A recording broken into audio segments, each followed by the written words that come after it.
Your first component of any success, girls and boys, men and women, is health. I think this is one area. We talk about knowledge, we talk about skills, but we never talk about health. I want to reprioritize you, because those of you who will have the stamina, the endurance, the physical health, the energy, because that will come out. All your life, whatever may come first, health has to be a priority. This is how it was for me. If I had not been a strong woman, a woman with stamina, a woman with fitness, I would have never ever made it to the Indian Police Service. So it's very, very elementary, but I think this is one area we forget, is health. Let's come to the next. Wealth. But I have not put wealth first. I put health first. I don't know what the first one was. Let me go back.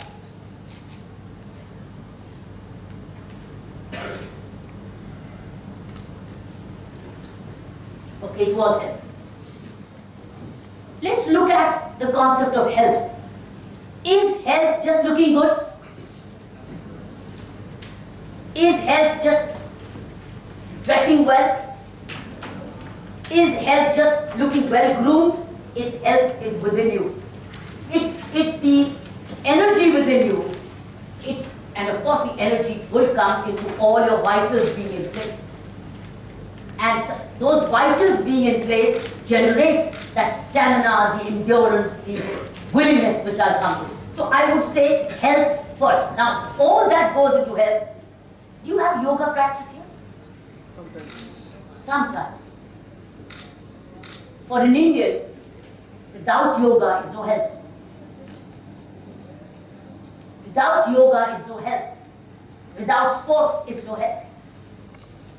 So how elementary it is, but how vital an issue we overlook.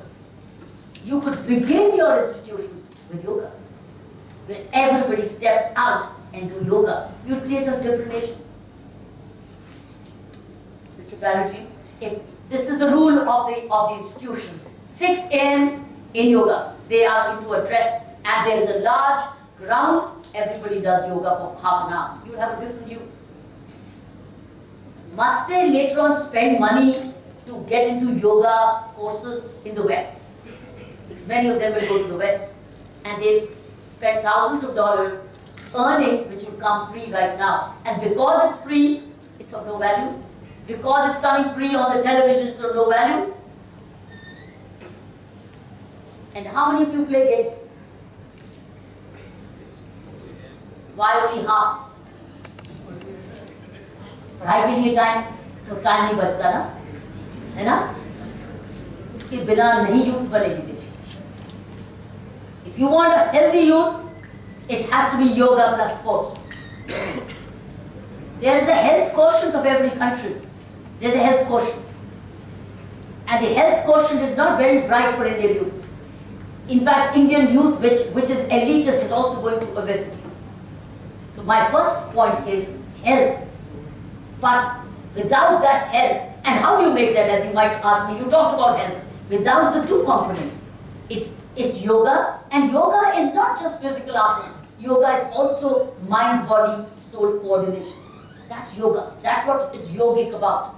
It's coordination. It's a balance between your elements in the body. So as you learn, I would urge your institution, and I would urge Mr. Banerjee, look at the introduction of a concept of yoga where you get up at 5 in the morning. And everybody's in it. So that's not delegated. That means everybody's in it, including the staff members. Like the idea? Yes. Would you like it if it's introduced? Yes. Would you like to be up in the early morning and be in the grounds? Of course you must be out getting up to do your FaceTimes and Facebooks.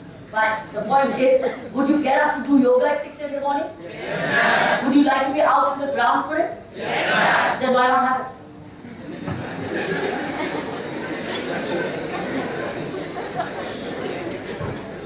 Is it possible? So do we say we begin with this? Or what about your evening games? Do you all play? Yes. And in this case, I guess. How many just watch and some play? Ma'am, most of them play. I'm looking at even girls. I would like to quote Swami Vivekananda in this. He always said, if you want to know life, you always play football rather than reading Gita. He said, if you want to know God, go play football. Yes. He said, his football is closer to God. Yes. That's what Swami was. Right? Swami was not saying get up and only worship and shut your eyes. He said go play. Yes. Because he was a healthy mind in a healthy body. That's why he was so spiritually strong. And then he went into knowledge as well. The point is, so do we say, how soon do we get yoga going? How soon? 10 days. 10 days. 3 years. Thank you.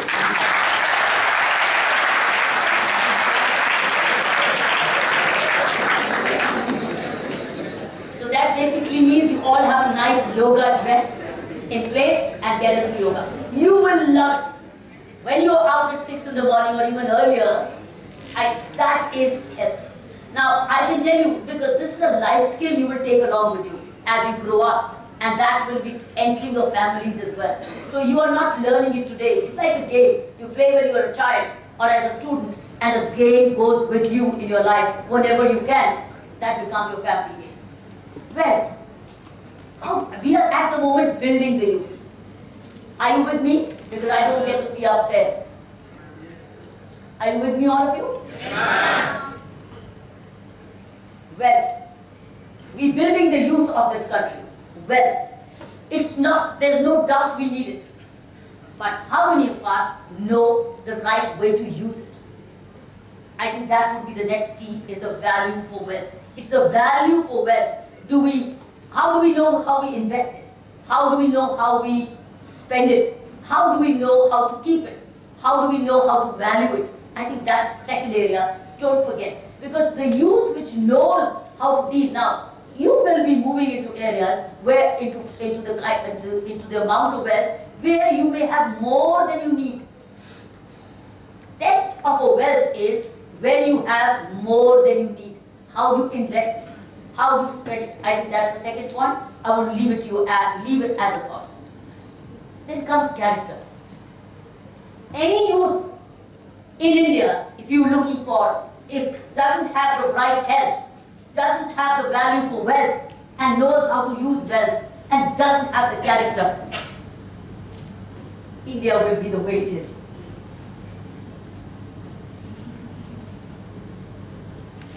It is the way it is. You understand? Who talks about character building? Do you have a course called Conscience here? Do you have a course called Conscience? Because in the end, everything's linked with conscience. We have no courses called, and it's not only you, my friend.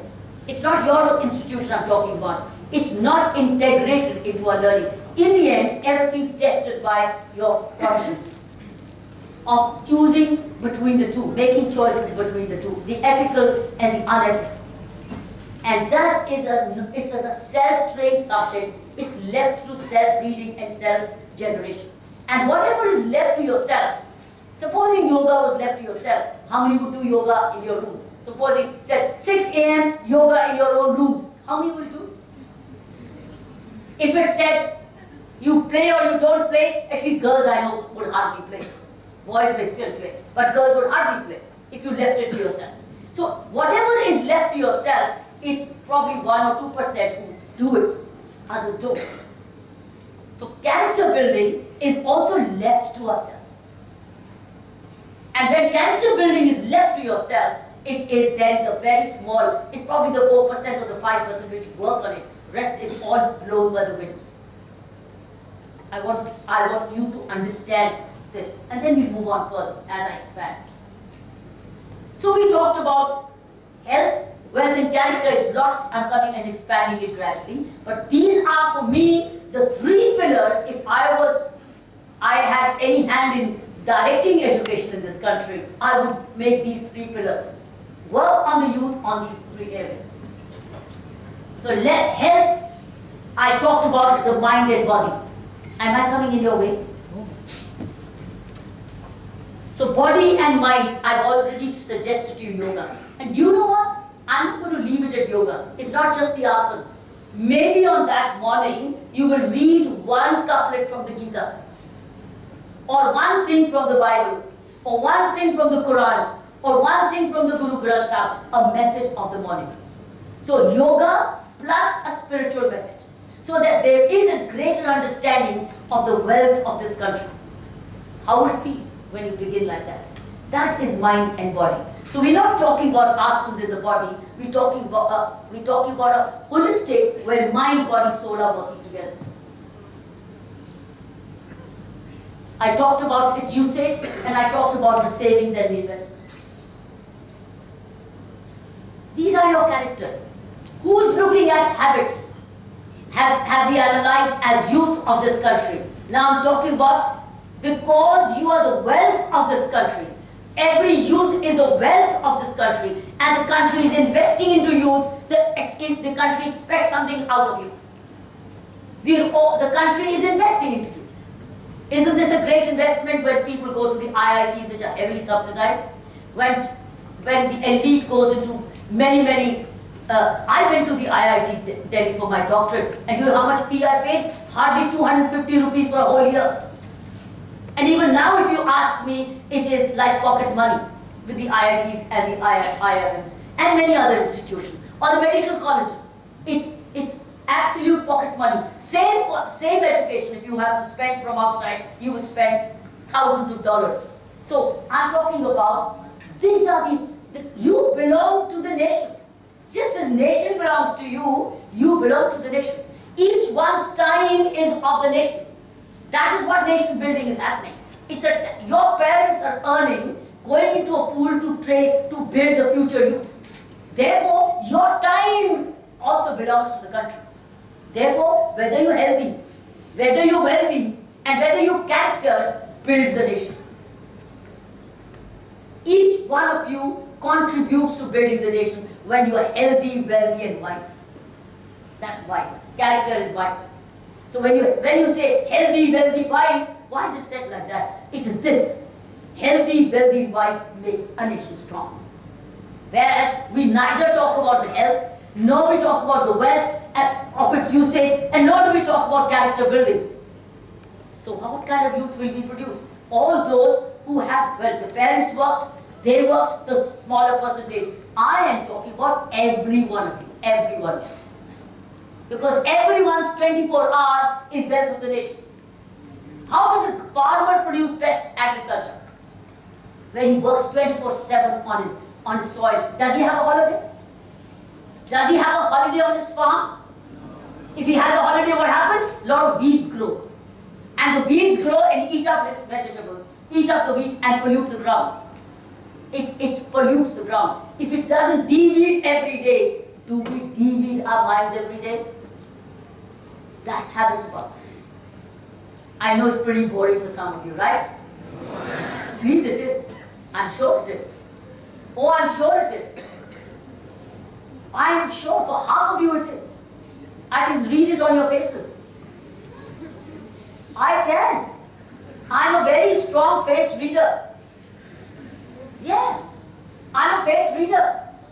What is all life all about? Experience. And experience makes you read faces. I can tell you 50% of you think it's boring. Or we thought she'd come and tell us a story about the hard jail. I'm not here because you will not go to the hard jail. Why should I tell you that story? So I'm a very strong face reader. I can tell you that. And I'll tell you in the end how much of you took it and how much of you didn't take it. But I've come all the way from Delhi to invest into you. And you know what? I'm not investing into you. I'm investing into my country's future. That's all. I'm a very selfish individual.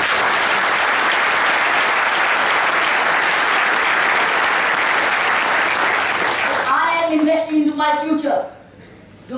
You happen to be there. That's it. So that's what brings me here, is because you all have the capacity to understand what I'm saying. Others may not have. I work with all across. I work from street to elite. I work with the street and I work with the elite. And I'm working with the elite right now. And I know how the street takes it when I speak. I know. They eat out of our hands. They want more because they're hungry. Half of you are not hungry. I can read in your faces. Half of you are not hungry. Unless you're hungry, I will make no sense to you. But I am hungry, so that's why I'm trying to make sense to you. Because I'm hungry. Why would I come here otherwise? I could go play tennis today back home. But I haven't. I've decided to be with you. So therefore, come and be a little hungry for 1 hour with me so that I can make sense, and then you can spit it out or consume it and absorb it. It's up to you. But I will have done my dharma and my karma, which is to tell you that wake up. Your life is not just yours. Your life belongs to me, our country, our country. My life belongs to you, how I perform as a cop, isn't it? Doesn't it belong to you? How I perform as a public servant? Similarly, how you perform as a student, doesn't it belong to me? That's what brings me here. Just as you have expectation from me that you, Madam Jolly, do your job properly. We pay for you. And I would also say, hey, you youngsters, you jolly well study better. We pay for you. Till you pay for others. It is that anger which brings me into this. So bear with me. So here you are. Look at this. How many of you evaluate your habits? Habit also means the way you spend your time. That's the last one. Have you, any one of you, evaluated how you spend your spare time? Have you ever timetabled how you spend your spare time? What are your value systems? What is your respect for elders? How much of laws do you know? How much culture do you know of this country? Do you know Indian history? National history. How many of you seen films on India? Whether it's a part of your course or not, I do not know. How many of you seen films on Sardar Patel? Raise your hands. It's a great two-part film on Sardar Patel. Please raise your hands. Those of you who have seen Sardar Patel film, one hand picked up. 1, 2. नीचे कोई नहीं. 3, 4. How many of you are sitting here in these two halls, upstairs and downstairs? How many of you are sitting? You're sitting in the land of Sardar Patel and only 4 people have seen the film. Don't you see films? Do you see films? Isn't it a shame that you haven't seen Sardar Patel film? Isn't it a shame? How does my India know? And that too, when a place like Gujarat, you're building the tallest statue for Sardar Patel. Should you not have seen the man? I've seen it many times. Why should I see it? I've already retired from the service. I've already lived my life as an Indian. What's the need for me to see it? But I see it because I stay connected with my history. I want to remain grateful for my architects. I want to remain grateful for those people who sacrificed their life for me. Because I didn't do anything to set my India free. I didn't. I'm a post-independence girl. Why should I? Because one of the value is this. Please don't disturb. Please sit down. Settle down. Listen, it's a serious business. This is exactly what's going wrong with Indian youth. You're all earning a degree to earn your wealth, but you're not into character building. You're not into character building, cannot be without.